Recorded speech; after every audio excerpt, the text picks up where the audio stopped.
आज हम आपको एक ऐसी घटना के बारे में बताएंगे जिसने न सिर्फ महाराष्ट्र के एक छोटे से गांव की शांति को तोड़ा बल्कि पूरे समाज को एक बार फिर से इंसानियत पर सोचने पर मजबूर कर दिया। यह मामला है नासिक जिले के मालेगांव तालुका के डोंगराले गांव की। एक ऐसा गांव जहां लोग एक दूसरे की खुशी और गम में शामिल होते हैं, जहां बच्चे शाम होते ही खेलकर घर लौट आते हैं और जहां हर चेहरा परिचित लगता है। एक छोटा सा गांव जहां सब लोग एक आपस में मिलकर परिवार की तरह रहते हैं। लेकिन एक शाम एक ऐसी घटना घटी जिसने इस गांव की तस्वीर को बदल कर रख दी। यह मामला मात्र 3 साल की मासूम बच्ची यादान्या की है। यह सिर्फ एक अपराध नहीं था बल्कि एक परिवार के भरोसे को चकनाचूर कर देने वाला दर्द था और लोगों के भीतर उभरते आक्रोश की स्पष्ट तस्वीर थी। आइए जानते हैं सब कुछ डिटेल में कि आखिर उस दिन क्या हुआ, जांच कैसे आगे बढ़ी, पुलिस और प्रशासन ने कौन कौन से कदम उठाए और अदालत ने इस भयानक केस को लेकर कोई फैसला सुनाया कि नहीं। क्या इस मासूम बच्ची को न्याय मिलेगा? आइए इस सवाल के जवाब की ओर बढ़ते हैं। और हाँ, इस मासूम बच्ची को न्याय दिलाने की इस मुहिम में आपका छोटा सा साथ भी बहुत मायने रखता है। इसलिए वीडियो को लाइक जरूर करें ताकि यह ज्यादा से ज्यादा लोगों तक पहुंच सके। साथ ही हमारे चैनल हिडन क्राइम को सब्सक्राइब भी कर ले। तो चलिए अब पूरी घटना को विस्तार से समझते हैं। 16 नवंबर 2025 उस दिन भी गांव में सब कुछ वैसे ही चल रहा था जैसे हर रोज चलता है। शाम होने लगी थी, सूरज ढल रहा था और यहीं 3 साल की यादान्या भी गांव के बच्चों के बीच खेल रही थी। इस छोटी उम्र में ना कोई डर होता है ना किसी खतरे का एहसास। बच्ची के लिए तो हर बड़ा इंसान चाचा या भैया ही होता है, खास तौर पर वह जो उसे चॉकलेट या टॉफी देने की बात करे। लेकिन जैसे जैसे शाम ढलती गई, अंधेरा बढ़ने लगा। तभी परिवार को चिंता होने लगी क्योंकि बच्ची अब तक घर वापस नहीं आई थी। पहले उन्हें लगा कि वह शायद किसी पड़ोसी के घर खेल रही होगी, लेकिन जब कुछ समय बीत गया और उसका कोई पता नहीं चला तो घर वालों की बेचैनी बढ़ गई। उन्होंने तुरंत पड़ोसियों और रिश्तेदारों से पूछना शुरू कर दिया। पूरे गांव में खबर फैल गई और सभी लोग बच्ची को ढूंढने के लिए निकल पड़े। गांव की गलियों से लेकर खेतों तक, झाड़ियों से लेकर आसपास के रास्तों तक हर जगह को टॉर्च की रोशनी से छाना गया। लोगों ने बार बार उसका नाम पुकारा, इस उम्मीद में कि शायद कहीं से उसकी आवाज सुनाई दे। लेकिन खोजने की सारी कोशिश करने के बाद भी यादान्या का कोई पता नहीं चला। गांव में अफरा दफरी मच गई। हर किसी के चेहरे पर चिंता साफ दिखाई दे रही थी। लोग इधर उधर भागते हुए आवाज लगा रहे थे कि यादान्या बेटी तुम कहाँ हो। औरत, बुजुर्ग, युवक, हर कोई परेशान और हैरान था। इतने छोटे से गांव में जहां हर इंसान एक दूसरे को अच्छी तरह से जानता है, वहां 3 साल की बच्ची का अचानक गायब हो जाना किसी बड़े सदमे से कम नहीं था। गांव के लोग लगातार खोजने की प्रयास कर रहे थे। आखिर जब सभी कोशिश नाकाम हो गई तो परिवार ने मजबूर होकर पुलिस को फोन किया और यादान्या की मिसिंग रिपोर्ट दर्ज करा दी। मिसिंग रिपोर्ट लिखाने के बाद पुलिस भी हरकत में आ जाती है और अपना इन्वेस्टिगेशन एक स्पेशल इन्वेस्टिगेशन टीम के साथ स्टार्ट कर देती है। क्योंकि ये मामला 3 साल छोटी बच्ची का था, इसलिए केस बहुत सेंसिटिव था। गांव के लोगों में भी बच्ची के खोने का आक्रोश था, इसलिए पुलिस बारीकी से इन्वेस्टिगेशन कर रही थी। इसी दौरान गांव के कुछ लोग यादान्या को खोजते हुए गांव की सीमा पर बने मोबाइल टावर की तरफ पहुंचते हैं। यह जगह थोड़ी सुनसान थी और चारों तरफ झाड़ियां थी।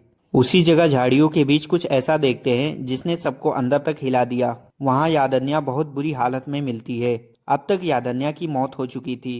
जैसे ही यह खबर पूरे गांव में फैली, माहौल पूरी तरह शोक और डर में बदल गया। यादान्या की हालत देखकर साफ समझ आ रहा था कि उसके साथ कुछ बहुत गलत हुआ है। यह किसी हादसे जैसा बिल्कुल नहीं लग रहा था, जबकि एक गंभीर अपराध था। लोगों ने तुरंत पुलिस को सूचना दी। पुलिस ने मौके पर पहुंचकर सबसे पहले उस जगह को सील कर देते हैं जहां पर यादान्या का शव पाया गया था। उसके बाद ये लोग फॉरेंसिक टीम बुलाते हैं सभी सबूत को बारीकी से इकट्ठा करने के लिए, ताकि पता चल सके इस संगीन और घिनौनी अपराध को किस हैवान ने अंजाम दिया है। अब फॉरेंसिक टीम वाले सभी सबूत को इकट्ठा करते हैं और टेस्ट के लिए फॉरेंसिक लैब में भेज देते हैं। वहीं दूसरी तरफ पुलिस वाले यादान्या की सबको भी पोस्टमार्टम के लिए भेज देते हैं ताकि मौत का असली वजह पता चल सके।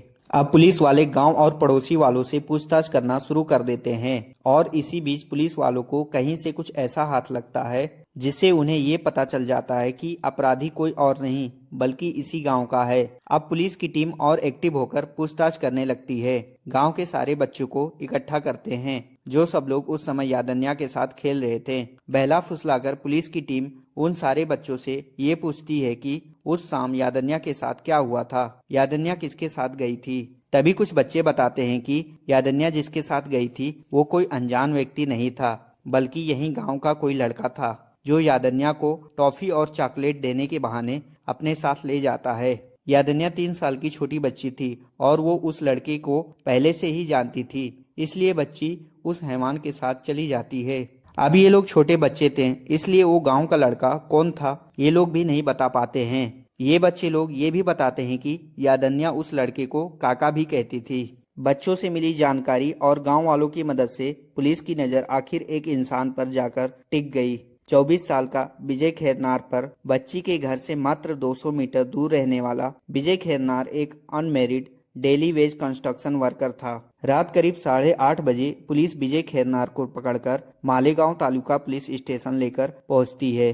थाने में कड़ी पूछताछ और सख्त कार्रवाई के बाद विजय धीरे धीरे टूटने लगा और आखिरकार उसने अपने इस घिनौने अपराध की पूरी कहानी बयान करनी शुरू कर दी। पूछताछ में यह बात सामने आई कि करीब 1 महीना पहले विजय का बच्ची के पिता के साथ किसी बात को लेकर विवाद हुआ था। उसी छोटी सी बात को दिल में रखते हुए उसने ऐसा करने का सोचा। उसने पुलिस को बताया कि वह यादन्या को चॉकलेट देने का लालच देकर अपने साथ चलने को तैयार किया। वह उसे गांव से थोड़ी दूर पर बने मोबाइल टावर के पास ले गया, जहां आसपास कोई नहीं था। वहीं उस सुनसान जगह पर उसने उसके साथ बेहद घिनौना हरकत की और मामले को छिपाने की कोशिश में उसने वहीं एक बड़ी घटना को अंजाम दे दिया। पूछताछ के दौरान मिला उसका यह कबूलनामा पुलिस के लिए इस केस में सबसे बड़ा और निर्णायक सबूत साबित हुआ, जिसकी मदद से पूरी घटना की सच्चाई सामने आ गई।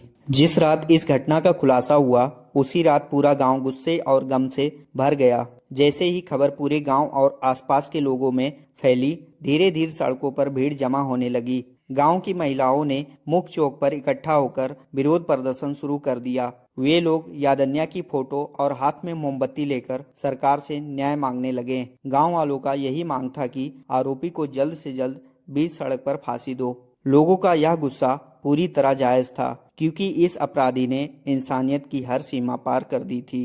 पुलिस ने आरोपी विजय खैरनार को अदालत में पेश किया। कोर्ट ने पुलिस की दलीलों को सुनकर उसे पुलिस हिरासत रिमांड में भेज दिया, ताकि पुलिस और गहराई से पूछताछ कर सके और केस से जुड़ी सभी पहलुओं को स्पष्ट कर सके। लेकिन असली भीड़ और घमाघमी 20 नवंबर को देखने को मिली। यह इस केस के लिए बेहद अहम दिन था। उस दिन आरोपी को फिर से कोर्ट में लाया जाना था। कोर्ट में पेशी की खबर फैलते ही लोगों का गुस्सा 7वें आसमान पर पहुंच गया। अदालत के बाहर हजारों की संख्या में लोग जमा हो गए।